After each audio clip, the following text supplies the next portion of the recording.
तर पुढे आपण मालेगावमध्ये जातोय। मालेगाव तालुक्यातील संवदगाव शिवारामध्ये गिरणा नदीला आलेल्या पुरामध्ये जवळपास 12 जण अडकल्याचं कळतंय। मासे पकडण्यासाठी ते नदीपात्रात उतरले होते, मात्र अचानक नदीचं पाणी जे आहे ते वाढलं आणि नंतर ही सर्वच जण अडकली। रात्री हे बचावकार्य अग्निशमन दलानं थांबवलं होतं, मात्र सकाळपासून पुन्हा युद्धपातळीवर हे बचावकार्य सुरू करण्यात येणार आहे। नदीजवळ एक पथक तळ ठोकू नये शिवाय अडकलेल्यांचे नातेवाईक आणि मदत करण्यासाठी नागरिक पण घटनास्थळी थांबले आहेत। नाशिक इथून एनडीआरएफची टीम घटनास्थळी दाखल झाली आहे। नदीच्या पाण्याच्या पातळीत वाढ होत असली तरी अडकलेले हे जे सर्वजण आहेत ते एका उंच खडकावर आहेत आणि त्यामुळे त्यांना धोका नाहीये। आपण ही दृश्य पाहतोय। गिरणा नदीला पूर आला आणि त्यानंतर मासेमारी करण्यासाठी गेलेले हे 10 ते 12 जण आहेत ते अडकल्याचं कळतंय। मात्र त्यांच्या सुरक्षेसाठी आणि त्यांच्या बचाव कार्यासाठी एनडीआरएफची टीम देखील तिथे दाखल झालेली आहे। त्याचबरोबर स्थानिक आहेत, ग्रामस्थ आहेत, त्याचबरोबर हे अडकलेल्यांचे नातेवाईक आहेत ते देखील इथे आहेत। तर याबाबत आपण अपडेट जाणून घेतोय आमचे प्रतिनिधी बब्बू शेख यांच्याकडून। बब्बू, सध्या मालेगावची काय स्थिती आहे? पुराचं पाणी गिरणा नदीमध्ये मोठ्या प्रमाणात वाढलेलं आहे, त्यामुळे तिकडची सद्यस्थिती काय आहे? बचाव कार्य कसं सुरू आहे? रात्रीपासून बचाव कार्य सुरू करण्यात आलं होतं, मात्र पुराच्या पाण्याचा जो वेग आहे तो वाढलेला आहे। पाण्याच्या पातळीत वाढ झाल्यामुळे बचाव कार्य थांबवण्यात आलेला होता। मात्र आता पुन्हा सकाळपासून पाण्याची पातळी जी आहे ती कमी झालेली नाहीये आणि पाण्याची पातळी कमी होत असते जे अडकलेले लोक त्यांना वाचवण्याचं काम केलं जाणार आहे।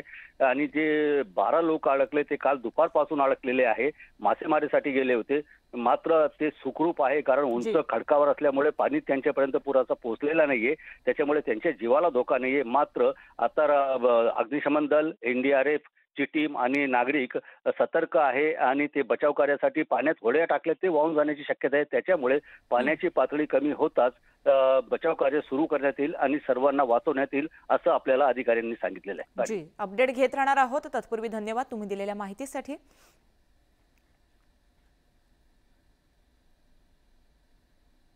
तर यानंतर आपण जातोय नाशिकमध्ये। नाशिकच्या गोदावरी नदीतील पूरपरिस्थिती ही देखील कायम आहे। नदीपात्रातील दुतोंड्या मारुतीच्या छातीपर्यंत आता पाणी आलंय। सध्या गंगापूर धरणातून 8000 क्युसेक्स पाण्याचा विसर्ग सुरू करण्यात येतोय। शहरात पडणारा पाऊस आणि गंगापूर धरणातून सोडलेलं पाणी यामुळे गोदावरी नदीला पूर आलाय।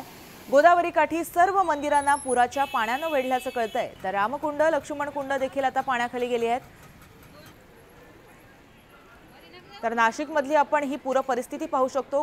गोदावरी नदीला पूर आलेला आहे। दुतोंड्या मारुतीच्या गुडघ्यापर्यंत कालपर्यंत पाणी होतं, मात्र आता ते छातीपर्यंत पोहोचलेलं आहे। गंगापूर धरणातून 8000 क्युसेक्स विसर्ग सुरू आहे, तर दुसरीकडे मोठ्या प्रमाणात पाऊस देखील बरसतोय।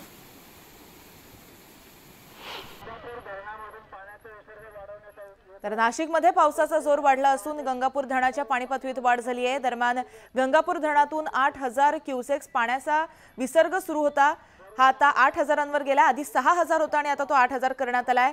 त्यामुळे गोदावरी नदीकाठच्या नागरिकांना खबरदारीच्या सूचना देण्यात आल्या। त्याचसोबत धरणातून पाण्याचा विसर्ग सुरू झाल्यामुळे गोदाकाठ परिसरात पाणीच पाणी साचल्याचं दिसून येत आहे। शहरातील अनेक भागामध्ये पाणी साचलेलं आहे। आपण ही दृश्य पाहतोय।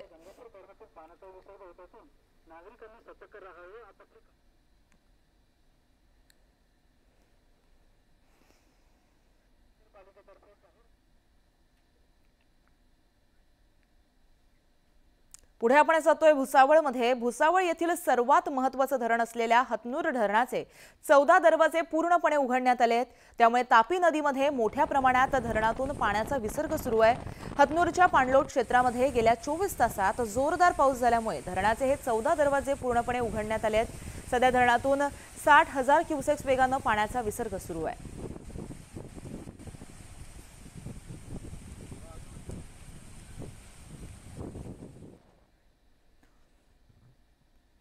तर पुणे जिल्ह्यामध्ये मुसळधार पाऊस झाला। त्यानंतर खेड, आंबेगाव, जुन्नर या तालुक्यामध्ये पाऊस सुरू असल्यामुळे भीमा नदी ही दुथडी भरून वाहते। अशातच राजगुरुनगरच्या खरपुडी भागामध्ये काही अतिउत्साही लोक हे जीव धोक्यात घालून जीवघेणा प्रवास करत असल्याचं आता समोर आलंय। दरम्यान कुणीही खोल पाण्यातून प्रवास करू नये असं आवाहन प्रशासनानं केलंय। मात्र अशा स्टंटबाजांना प्रशासनानं धडा शिकवण्याची गरज आता निर्माण झाली आहे। खेडमधली आपण ही दृश्य पाहतोय। स्वतःचा जीव मुठीत घेऊन आणि स्वतःचा जीव धोक्यात टाकून जीवघेणा असा प्रवास केला जातोय।